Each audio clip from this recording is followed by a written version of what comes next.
Ciao a tutti da Mirko, oggi vediamo come installare e configurare Express LRS, firmware RC open source ad alte prestazioni.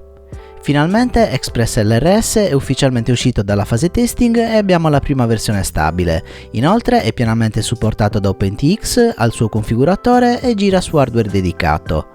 Usare questo firmware oggi è abbastanza semplice e non richiede passaggi tanto diversi da quelli richiesti per usare Crossfire o sistema R9.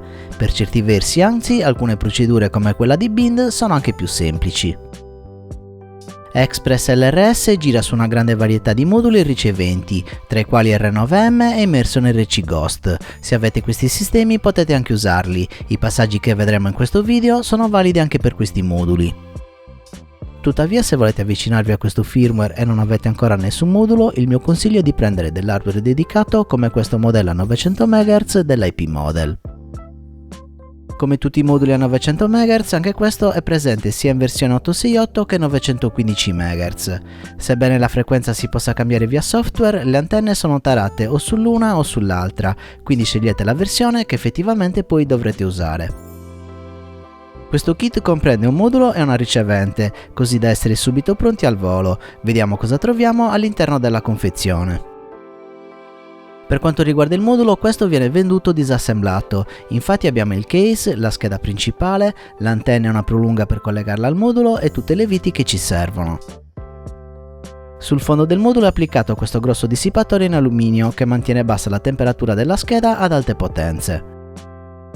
Come abbiamo visto all'inizio, ho scelto la versione europea e infatti l'antenna è marcata 868 MHz. Per quanto riguarda il comparto ricevente, anche questo è 868 MHz.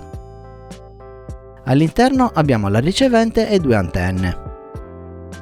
La prima è la classica Immortal T che abbiamo già visto nelle riceventi TBS ed R9. La seconda onestamente non l'ho mai vista, ma tutto lascia supporre che sia un'antenna studiata per i microdroni, dove magari a fronte di una forma più compatta sia una leggera perdita di range.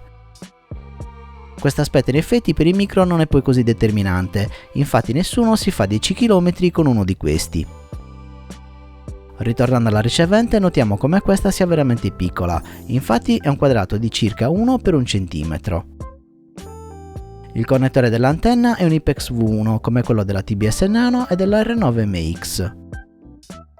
Ok, io direi di assemblare velocemente il modulo e passare alla parte software.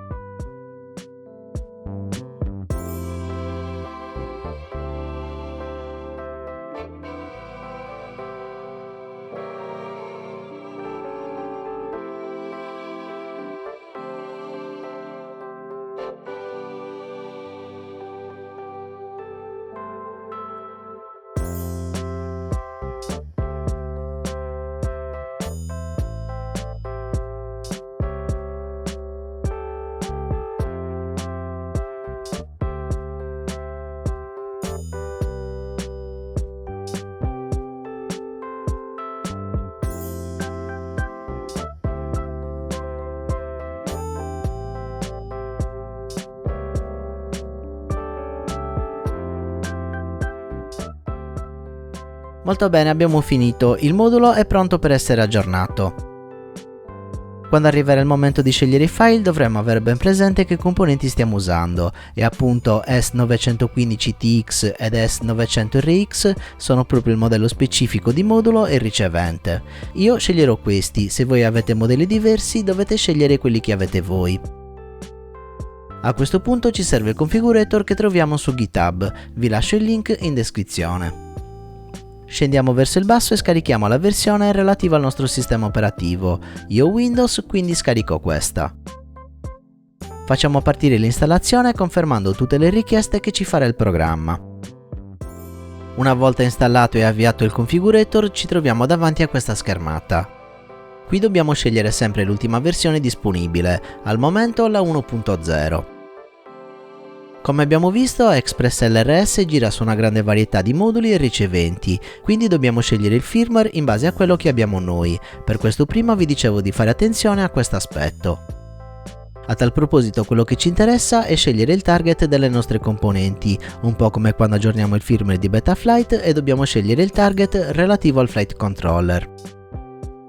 Cliccando qui ci apparirà l'elenco dei moduli e delle riceventi supportate. Io inizio con il firmware del modulo. Scendo verso il basso fino a trovare AP Model S915TX. Come vedete qui abbiamo S915TX via ST-Link ed S915TX via stock BL.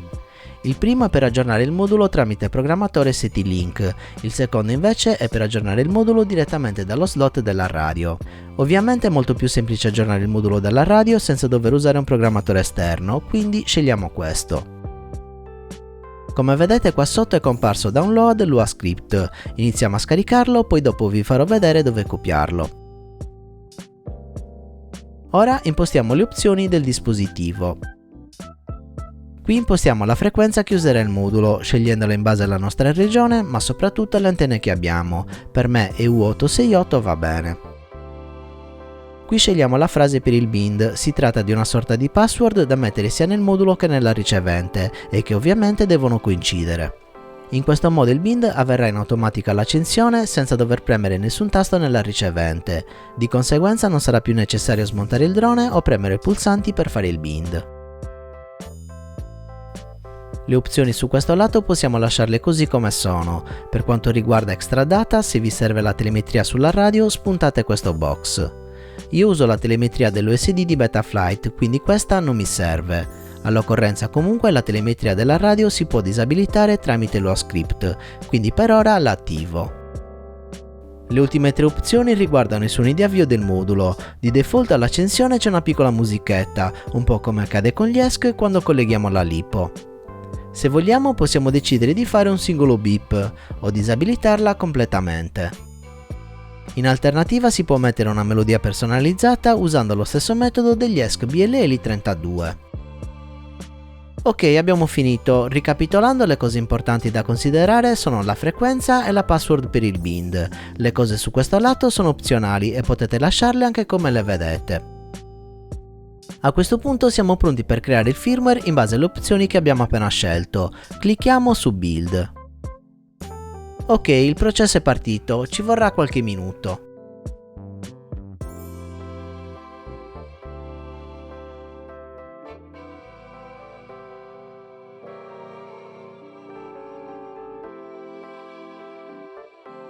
Perfetto, il firmware è pronto.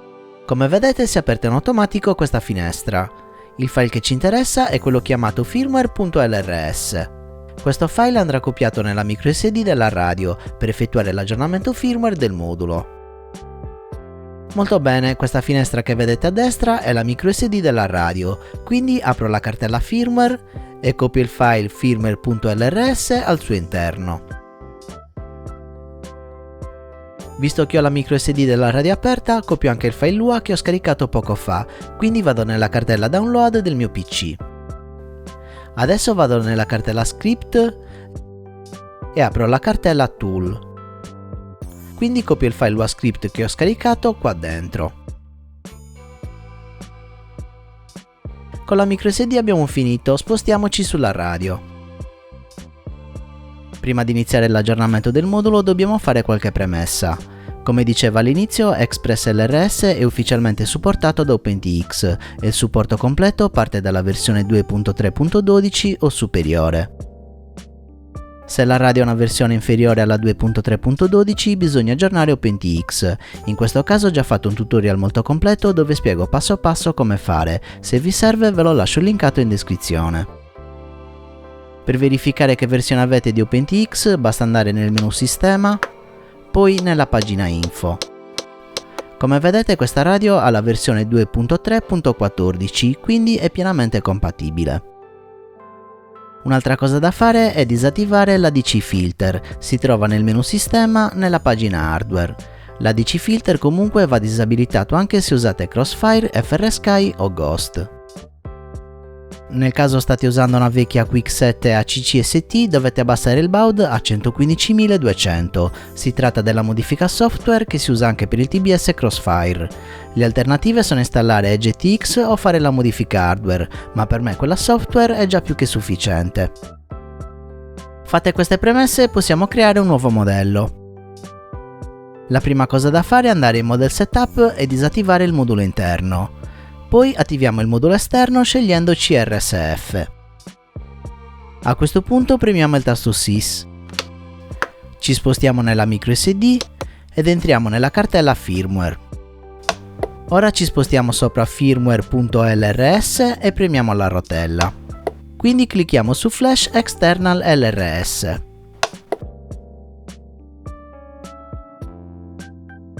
Molto bene, è partito l'aggiornamento firmware del modulo.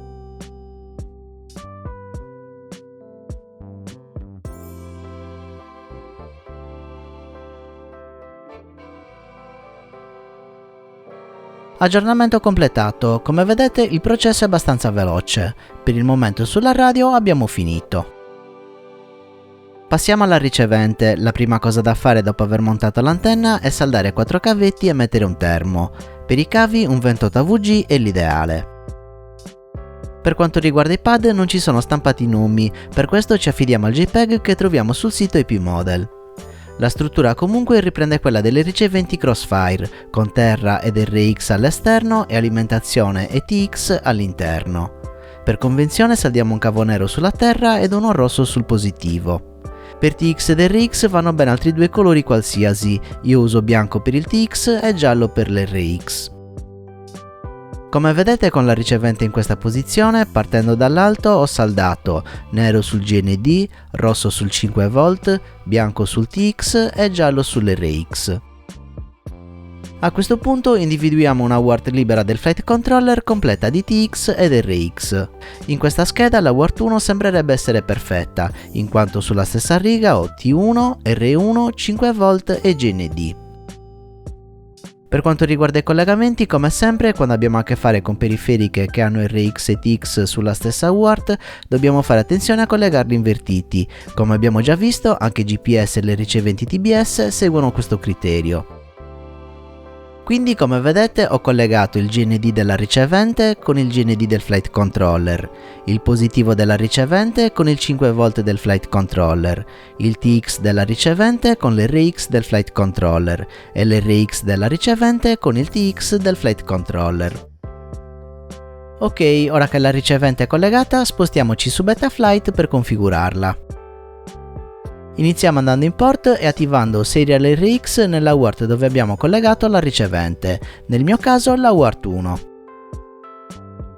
Ora in configurazione scegliamo Serial Base del receiver e nel menu a tendina sotto CRSF. Non dimentichiamoci di attivare Telemetry. Su Betaflight abbiamo finito, vi ricordo che questi passaggi vanno fatti ora, perché quando andremo a installare il firmware della ricevente sarà necessario che questa sia già collegata e configurata al flight controller. A questo punto ritorniamo sul configuratore per creare il firmware della ricevente e procedere all'aggiornamento. Questi due eventi su Express LRS fanno parte di un unico processo. Andiamo di nuovo su questo menu a tendina e scegliamo il nostro modello esatto di ricevente, nel mio caso IP Model S900RX. Anche qui ho due opzioni, aggiornare via Wi-Fi o via Betaflight Pass-Through.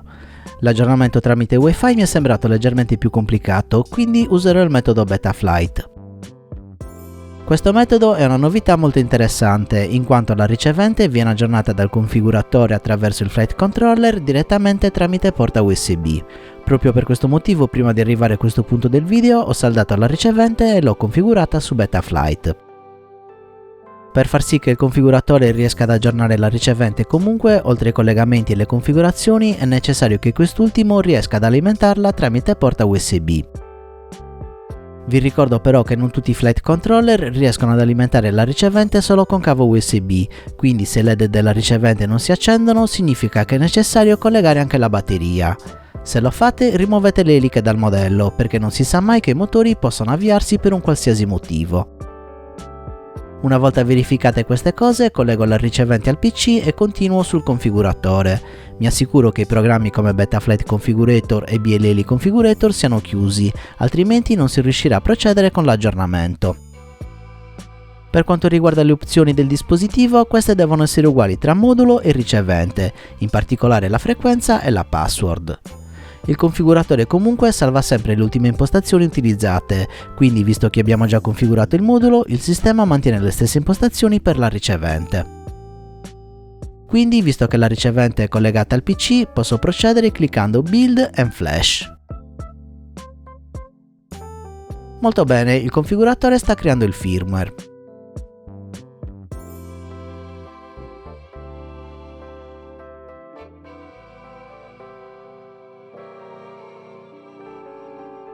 Ok, come potete notare in questa fase sta installando il firmware nella ricevente.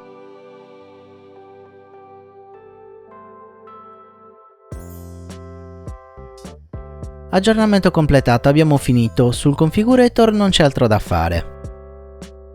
In un sistema tradizionale a questo punto sarebbe il momento di fare il bind, ma visto che radio e ricevente hanno la stessa password, questo avviene in automatico senza dover fare nulla.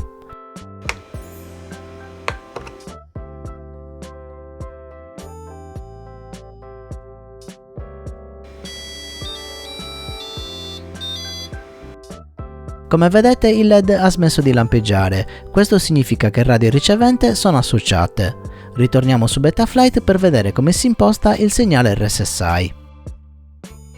Proprio come il sistema Crossfire, anche su Express LRS il valore da prendere in considerazione è il link quality, quindi su SD di Betaflight visualizzeremo quest'ultimo al posto di RSSI.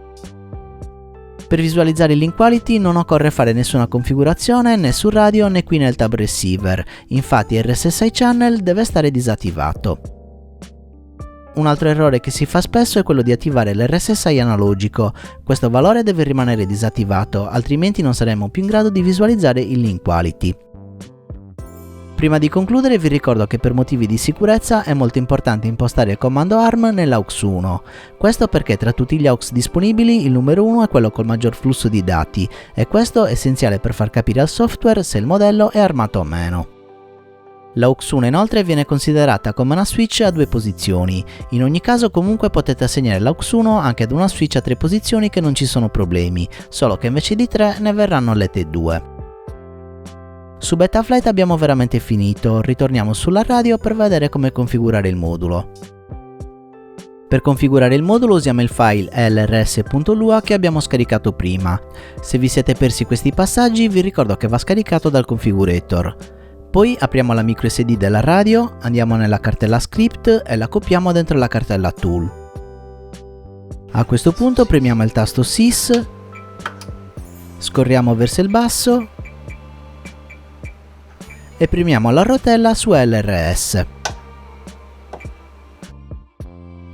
Una volta aperto il file Lua verifichiamo che il packet rate corrisponde al numero che vediamo qua sopra e infatti sono entrambi a 200. Se i due numeri non coincidono significa che avete una versione di OpenTX precedente alla 2.3.12, in questo caso aggiornate OpenTX. Per avere le prestazioni migliori il packet rate deve essere sempre quello massimo che ci mette a disposizione il modulo, per quelli a 900 MHz e 200 Hz, quindi scelgo questo. Il rapporto telemetria è direttamente correlato al refresh, diciamo che fintanto tenete un valore di 63 byte per secondo sia uno scambio di dati sufficientemente buono e adatto un po' per tutti gli usi. Come dicevo prima, a me la telemetria non serve, in quanto visualizzo tutti i dati su SD di Betaflight, quindi posso mettere off. Vi ricordo che la telemetria non è associata al segnale RSSI o all'in quality e anche tenendo la telemetria off sarete in grado di visualizzare questi dati.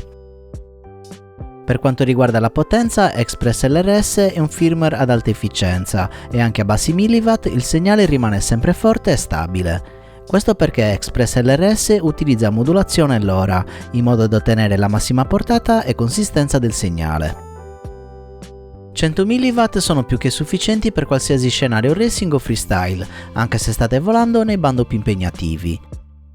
Per long range, piuttosto che aumentare i milliwatt del modulo, si può valutare di diminuire il packet rate e ottenere in linea di massima risultati molto soddisfacenti. Tenete in considerazione che dai 250 mW in su è necessaria una ventolina sul modulo per raffreddare il calore che si genera. Andando avanti, la frequenza è quella che abbiamo scelto all'inizio, bind serve se non avete usato la password e Wi-Fi update serve per aggiornare via wireless. Perfetto, siamo arrivati alla fine di questo lungo tutorial e non ci rimane che trarre le considerazioni finali. Express LRS al momento è il firmware che ci dà la maggior portata possibile combinata alla minore latenza possibile. Dal punto di vista delle performance è indubbio che Express LRS al momento sia il top. Questo sistema è alla portata di tutti, infatti come abbiamo visto per installare il firmware è sufficiente avere il configurator sul PC. Poi usiamo la micro SD della radio per aggiornare il modulo e un cavo USB per aggiornare la ricevente. Un altro dei vantaggi di questo sistema è non doversi più preoccupare di smontare la ricevente per eventuali aggiornamenti o bind, cosa che negli altri sistemi come FrSky e TBS in alcuni casi potrebbe capitarvi di dover fare. Per ultimo, ma non meno importante, il prezzo. Essendo un firmware open source, qualsiasi produttore può creare il suo hardware con questa tecnologia e infatti oltre ai P-Model anche BetFPV sta iniziando la produzione dei suoi moduli.